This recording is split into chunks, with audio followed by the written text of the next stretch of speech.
Governo Austrália orgulho no hambrica mútuo com Timor-Leste, nebe celebra atingimento sira, hanesan política comitimento ba declaração no plano ação nacional, baseia ba gênero, inclui política relevante selo.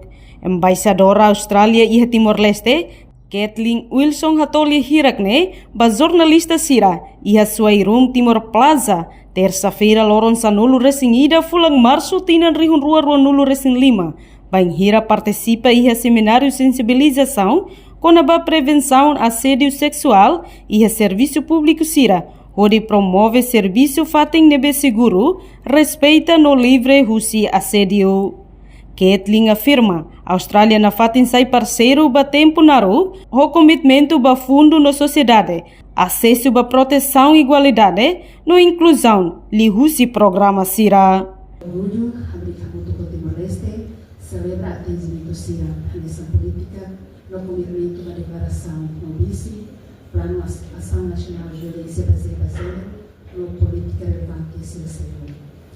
Austrália na fatem sai parceiro ba tempo naru, o comitimento para apoio da sociedade, acesso à proteção, igualdade e inclusão.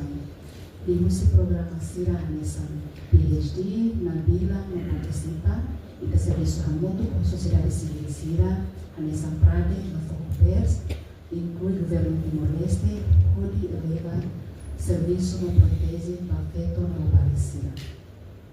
Início de Inanimos, a Austrália nos lança uma estratégia para desenvolvimento com a igualdade de gênero, onde elimina a violência baseada em gênero e vem a parte essencial desse componente lima.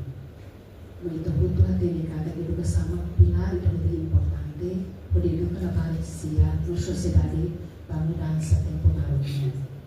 Ato elimina a violência baseada em gênero e a escola precisa de autonomia, serviço nível integrado, fosse escola, manorisira, parentes na comunidade. A Austrália orgulha serviço remoto com o Ministério da Educação e lidera com sua excelência, e o FORDEP, o serviço remoto, onde reduz violência baseada e a escola.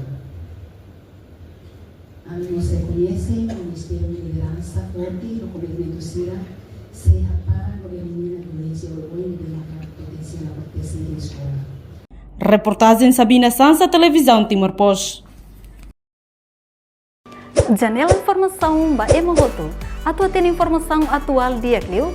Kita haluha, haneham botão subscribe, like, halo comentário no fahe tutang ba media sosial Hoto.